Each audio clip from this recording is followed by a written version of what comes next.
No, a goldfish does not have a 3-second memory. No, the North Star is not the brightest star.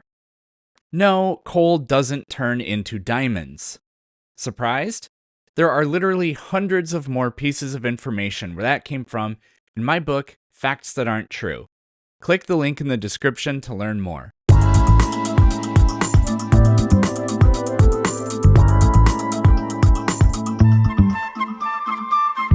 I mean, Lucas, I think your biggest thing is you're saying DNA and RNA self-assemble and are copied, so on and so forth, in cells.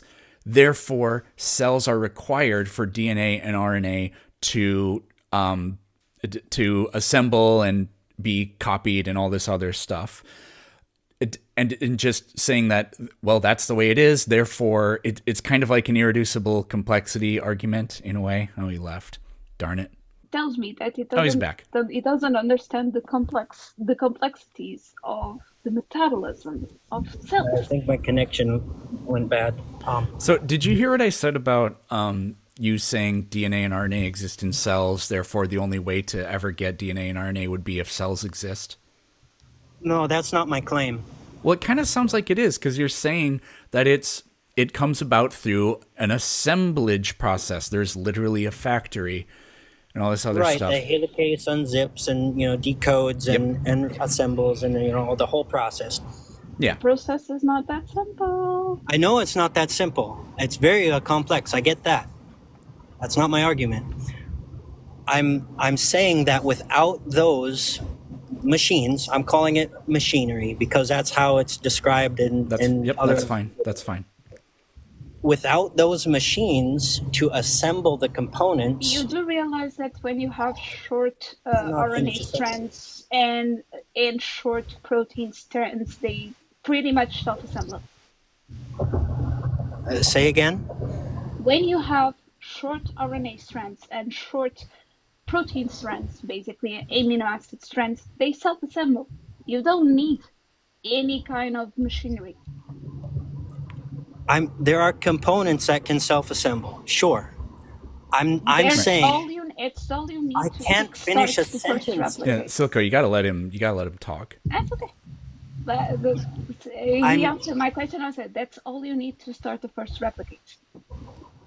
Right. I'm saying there are components that can self-assemble, but a molecule itself is much bigger than the components. And in order for the DNA and RNA molecule to assemble to any function, it has to be built by the machinery. No. Without the No. machinery in existence already, you do not have those molecules of No. life. No, okay. Let me agree and disagree with you at the same time. That is the way DNA and RNA work in living cells.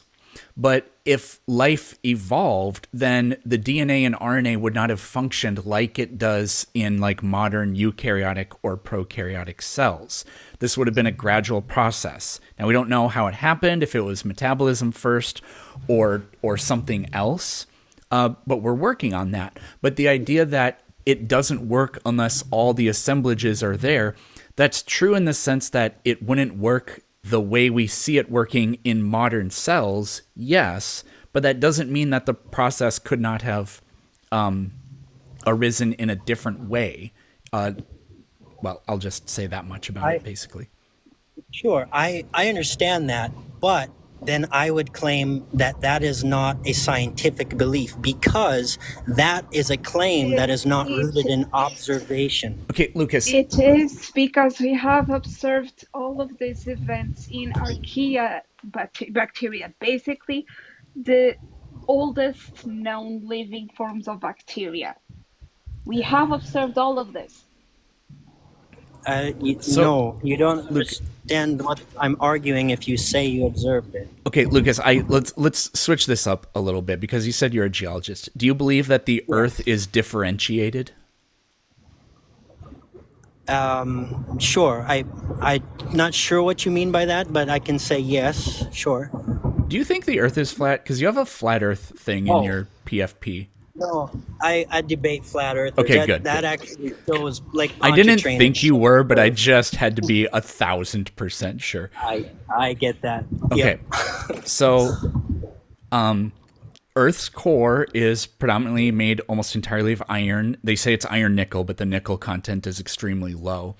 And Yeah. then at the surface, we have, the lighter minerals and the atmosphere, the primordial atmosphere and water outgassed, right? Yep.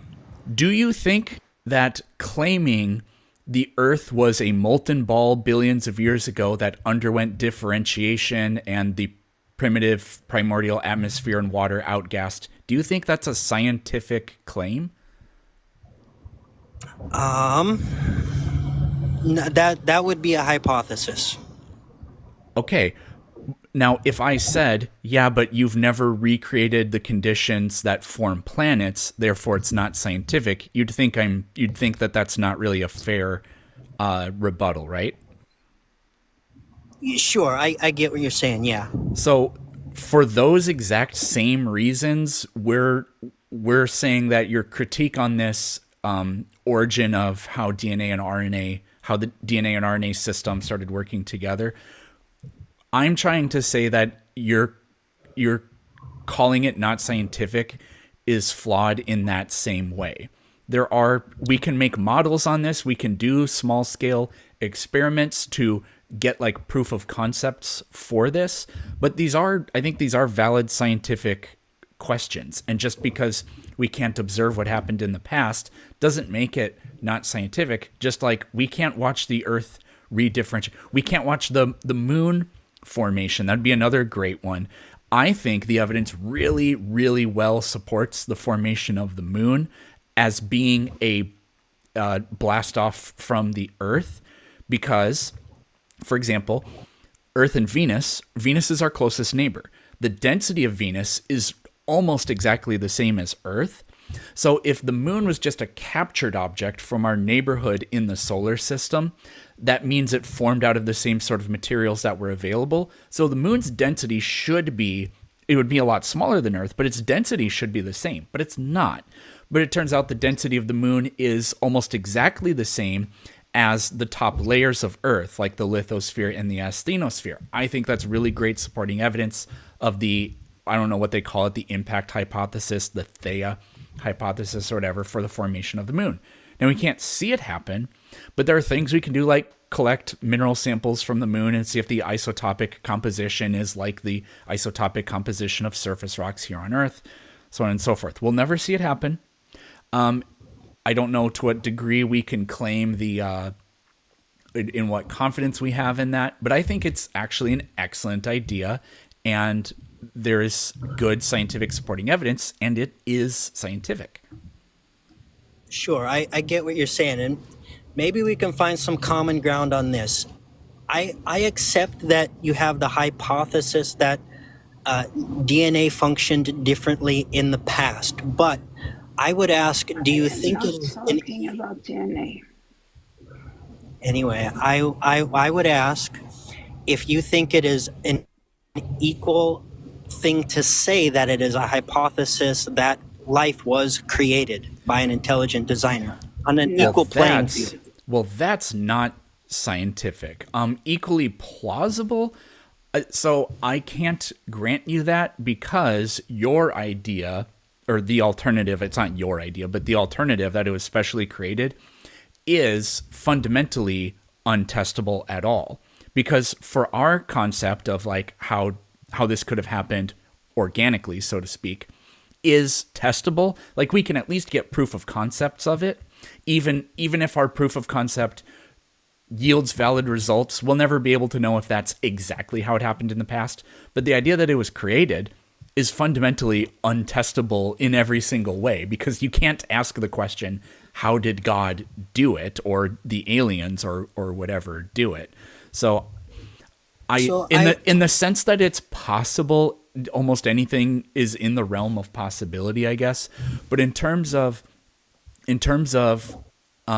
it's either one or the other, so it's 50-50 or something like that, I'm not at all with you, and I don't think you will ever be able to give any arithmetic for this alternative idea. I believe it's a scientific principle that's used all the time, and especially in the field of archaeology, because if you look at different rocks and how they fracture and compare that with something like an arrowhead, you can determine that nature is not capable of producing such a thing, and you can determine that the arrowhead was created, and you can use that same scientific principle in other fields as well. And I think if you use that principle in life, you can come to the same conclusion. But that's just an argument from ignorance. Do But you what you recognize? should do, I only need about 10 more seconds. But what you should do is you can think that, but in the spirit of science, what you should do is actively try to disprove it through experimentation. That's fine, but do you think that that's a scientific way of determining an arrowhead? Is that scientific to come to that conclusion? That an arrowhead has such a particular shape to it that erosion could not have formed something to look just like an arrowhead. I mean, I've Yes. found rocks that look they don't look like finished arrowheads, but they look like the how do I want to say it? Like an arrowhead that somebody started to make and then threw away. I have found rocks that look like that, and I can't say with any confidence whether or not it is only a 40% completed one or if it just randomly eroded So or maybe a whatever. degraded arrowhead, but a 100% complete pristine arrowhead. Do you think that would be scientific to conclude that nature did not make that? I mean, I don't know if you'd even have to call it science. I just think it would just be reasonable, logical to conclude that nature did I, not I create it. I would agree, but do you believe you The, could come up with a scientific uh, structure to prove that claim?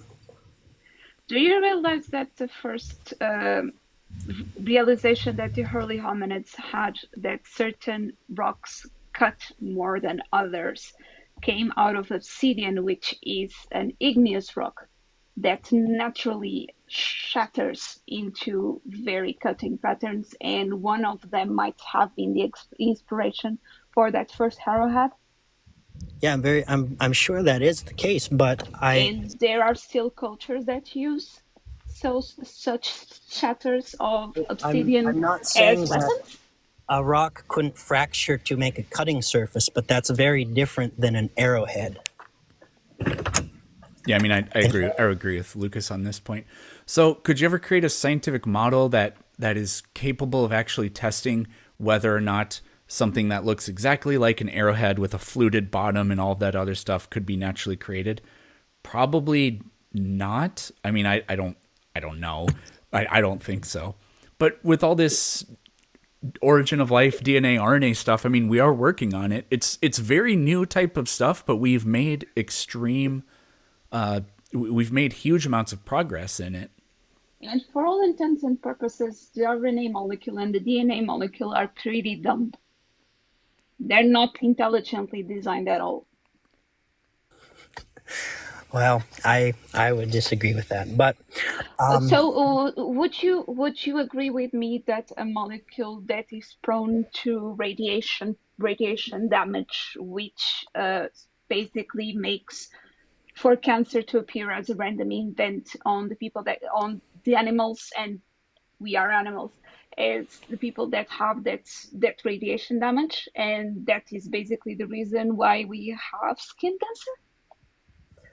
I would say that the So, do Well, you let him think that the talk. molecule that so do you think that the molecule that fractures so easily is intelligent? I would say that the amazing complexity that it takes to construct a molecule is a good evidence to show that nature did not make it.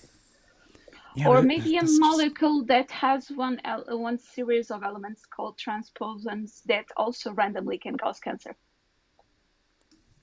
Yeah, I don't know much about like oncology or cancer, but entire parts of the genome that can jump from one place to another I and guess my disrupt genes. my last claim, I gotta run here quick, but I guess I would just say that your caption there, creationism is dumb. I don't feel like it's dumb to believe that there was a creator that made life. No, I I don't think think it's that's a dumb either. But if you reasonable. think the universe is 6,000 years old, that's equally as dumb as thinking the Earth is flat.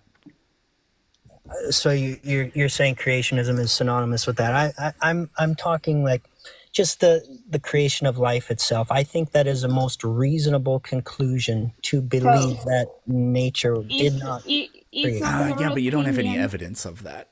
You Is just of your say this opinion? other thing couldn't have happened, therefore this particular thing happened. But that's just not. Sure. Well, Is of your opinion, Lucas, that your creator invented cancer? Then no, I would say that that gets into theology, which is a different topic, but it's ultimately because we live in a sin cursed world, and that's a whole nother conversation. But God darn it.